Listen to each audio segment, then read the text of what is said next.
ಎಲ್ಲರಿಗೂ ಅಡುಗೆ ಸಾಧನಕ್ಕೆ ಸ್ವಾಗತ. ಇವತ್ತು ಸಾಮಾನ್ಯವಾಗಿ ಎಲ್ಲರಿಗೂ ಇಷ್ಟ ಆಗೋಂತಹ ವೆಜಿಟೇಬಲ್ ಬಿರಿಯಾನಿನ ನಾನು ಮಾಡ್ತಾಯಿದ್ದೀನಿ. ಇದನ್ನು ಒಬ್ಬೊಬ್ಬರು ಒಂದೊಂದು ರೀತಿ ಮಾಡ್ತಾರೆ. ನಾನು ನಮ್ಮನೇಲಿ ಹೇಗೆ ಮಾಡ್ತೀನಿ ಅಂತ ನಿಮಗೆಲ್ಲ ನಾನು ಇವತ್ತು ತೋರಿಸ್ತಾ ಇದ್ದೀನಿ. ದಯವಿಟ್ಟು ವಿಡಿಯೋದಲ್ಲಿ ನೋಡಿ. ಹಾಗೆ ನೀವು ಇನ್ನೂ ಅಡುಗೆ ಸಾಧನಕ್ಕೆ ಸಬ್ಸ್ಕ್ರೈಬ್ ಆಗಿಲ್ಲ ಅಂದರೆ ಈಗಲೇ ಸಬ್ಸ್ಕ್ರೈಬ್ ಆಗಿ ಪಕ್ಕದ ಬೆಲ್ ಬಟನ್ನ ಟಚ್ ಮಾಡೋದನ್ನ ಮಿಸ್ ಮಾಡಬೇಡಿ. ಬಿರಿಯಾನಿ ಮಾಡೋದಕ್ಕೋಸ್ಕರ ನಾನು ಕುಕ್ಕರ್ನಲ್ಲಿ 1 ಟೇಬಲ್ ಸ್ಪೂನಷ್ಟು ಎಣ್ಣೆ ಸೇರಿಸ್ತಾ ಇದ್ದೀನಿ. ಇದು ಟೆಕ್ಸ್ಚರ್ ಚೆನ್ನಾಗಿ ಕೊಡುತ್ತೆ. ಹಾಗೆಯೇ 1 ಟೇಬಲ್ ಸ್ಪೂನಷ್ಟು ತುಪ್ಪ ಹಾಕ್ತಾಯಿದ್ದೀನಿ. ತುಪ್ಪದಿಂದ ಸ್ಮೆಲ್ ಚೆನ್ನಾಗಿ ಬರುತ್ತೆ. ಅರ್ಧ ಎಣ್ಣೆ ತುಪ್ಪ ಹಾಕಿದ್ರೆ ತುಂಬಾ ಚೆನ್ನಾಗಿ ಬಿರಿಯಾನಿ ರೆಡಿ ಆಗುತ್ತೆ. ಹಾಗೆಯೇ ಮಸಾಲಾಗೆ 2 ರಿಂದ 3 ಪಲಾವ್ ಎಲೆ, ಕಲ್ಲು ಹೂವು 1-2 ಹಾಕ್ತಾಯಿದ್ದೀನಿ. ಹಾಗೆಯೇ ಮರಾಠಿ ಮೊಗ್ಗು 1 ಉದ್ದುದ್ದು, ಹಾಗೆಯೇ ಚಕ್ಕೆ 1 ಇಂಚಿನಷ್ಟು ಹಾಕ್ತಾಯಿದ್ದೀನಿ. 3 ಏಲಕ್ಕಿ ಹಾಕ್ತಾಯಿದ್ದೀನಿ. ಹಾಗೆಯೇ ಚಿಕ್ಕ ಮರಾಠಿ ಮೊಗ್ಗು 2, 3 ಲವಂಗ ಹಾಕ್ತಾಯಿದ್ದೀನಿ. ಹಾಗೆಯೇ 1 ಟೇಬಲ್ ಸ್ಪೂನಷ್ಟು ಸೋಂಫನ್ನು ಸೇರಿಸಿ ಈ ಮಸಾಲೆನೆಲ್ಲ ಒಂದು ಸ್ವಲ್ಪ ಲೈಟಾಗಿ ಬಾಡಿಸ್ಕೊಳ್ಳಿ. ಡ್ರೈ ಮಸಾಲೆ ಹಾಕಿದರೆ ಬಿರಿಯಾನಿ ತುಂಬಾ ಟೇಸ್ಟಾಗಿರುತ್ತೆ. ಇಲ್ಲಿ ನೋಡಿ 2 ಈರುಳ್ಳಿನ ತೆಳ್ಳಗೆ ಉದ್ದುದಕ್ಕೆ ಕಟ್ ಮಾಡಿ ಇಟ್ಕೊಂಡಿದ್ದೀನಿ. ಅದನ್ನು ಸಹ ಇಲ್ಲಿ ಎಣ್ಣೆ ತುಪ್ಪಕ್ಕೆ ಹಾಕ್ಕೊಂಡು ಚೆನ್ನಾಗಿ ಬಾಡಿಸ್ಕೊತಾ ಇದ್ದೀನಿ. ತುಪ್ಪ ಹಾಕೋದ್ರಿಂದ ಸ್ಮೆಲ್ ತುಂಬಾ ಚೆನ್ನಾಗಿ ಬರುತ್ತೆ. ಎಣ್ಣೆ ಹಾಕೋದ್ರಿಂದ ಟೆಕ್ಸ್ಚರ್ ಚೆನ್ನಾಗಿರುತ್ತೆ. ಹಾಗೆಯೇ ಒಂದು ಅರ್ಧ ಟೇಬಲ್ ಸ್ಪೂನಷ್ಟು ಶುಂಠಿ ಬೆಳ್ಳುಳ್ಳಿ ಪೇಸ್ಟನ್ನು ಸೇರಿಸ್ತಾ ಇದ್ದೀನಿ. ಶುಂಠಿ ಬೆಳ್ಳುಳ್ಳಿ ಪೇಸ್ಟೆಲ್ಲ ಹಾಕ್ಬಿಟ್ಟು ಚೆನ್ನಾಗಿ ಬಾಡಿಸ್ಕೊಳ್ಳಿ. ಈಗ ನೋಡಿ ಎಲ್ಲ ಚೆನ್ನಾಗಿ ಬಾಡಿದೆ. ಈಗ 1 ಟೊಮೆಟೊನ ಉದ್ದುದಕ್ಕೆ ತೆಳ್ಳಗೆ ಕಟ್ ಮಾಡಿಕೊಂಡು ಅದನ್ನು ಸಹ ಸೇರಿಸ್ತಾ ಇದ್ದೀನಿ. ಟೊಮೆಟೊ ಜಾಸ್ತಿ ಹಾಕೋದು ಬೇಡ. 2 ಈರುಳ್ಳಿಗೆ 1 ಟೊಮೆಟೊ ಹಾಕಿದರೆ ಬಿರಿಯಾನಿಗೆ ಕರೆಕ್ಟಾಗಿರುತ್ತೆ. ಇಲ್ಲಾಂದರೆ ತುಂಬ ಮುಷಿ ಆಗಿಬಿಡುತ್ತೆ ಬಿರಿಯಾನಿ.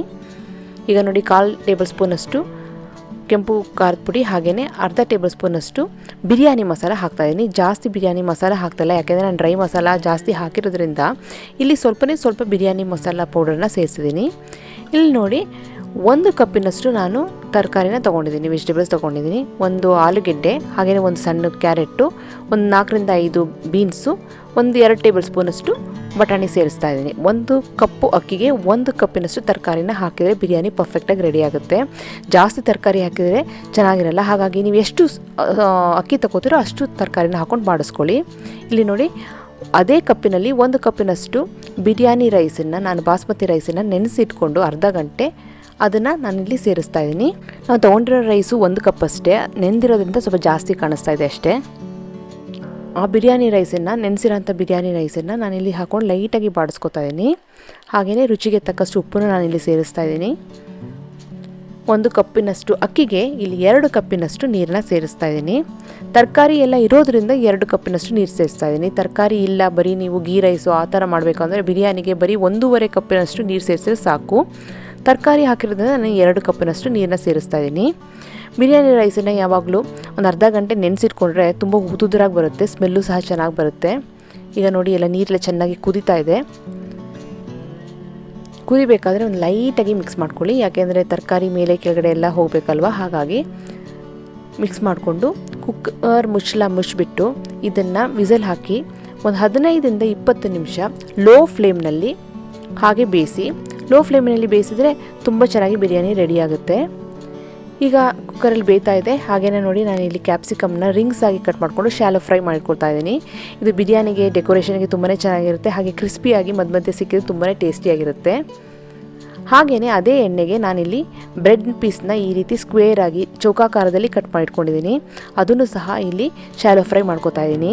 ಬ್ರೆಡ್ಡನ್ನು ನಾವು ಬಿರಿಯಾನಿ ಮೇಲೆ ಹಾಕೊಂಡು ತಿಂದರೆ ಅದು ಟೇಸ್ಟೇ ತುಂಬಾ ಚೆನ್ನಾಗಿರುತ್ತೆ. ಬ್ರೆಡ್ ಕ್ರಿಸ್ಪಿಯಾಗಿ ಬ್ರೆಡ್ ಫ್ರೈ ಆಗಿರೋದ್ರಿಂದ ಬಿರಿಯಾನಿ ಜೊತೆ ತುಂಬಾ ಚೆನ್ನಾಗಿ ಹೊಂದುತ್ತೆ. ಈಗ ಬ್ರೆಡ್ಡೆಲ್ಲ ತುಂಬಾ ಕ್ರಿಸ್ಪಿಯಾಗಿ ರೆಡಿಯಾಗಿದೆ.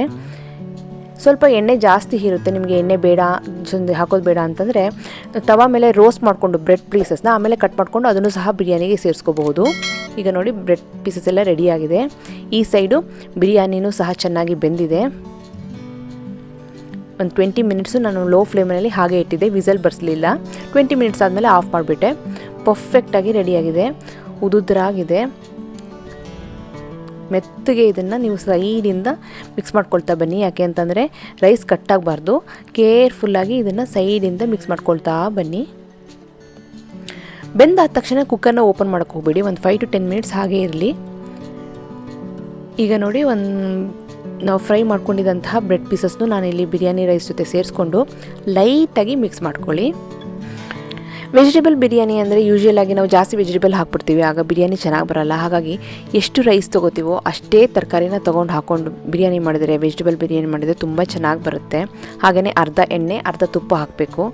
ಸೂಪರಾಗಿರೋ ಫ್ಲೇವರ್ಫುಲ್ ಆಗಿರೋ ಬಿರಿಯಾನಿ ರೆಡಿ ಮಾಡಿಬಿಡ್ಬಹುದು. ನೋಡಿದಿರಾ ಎಷ್ಟು ಚೆನ್ನಾಗಿರೋ ಬಿರಿಯಾನಿ ಇಲ್ಲಿ ರೆಡಿಯಾಗಿದೆ. ಬ್ರೆಡ್ ಕ್ರಮ್ಸ್ ಜೊತೆ ನೋಡೋದಕ್ಕೂ ಸಹ ತುಂಬ ಅಂದವಾಗಿ ಬಿರಿಯಾನಿ ಇಲ್ಲಿ ರೆಡಿಯಾಗಿದೆ.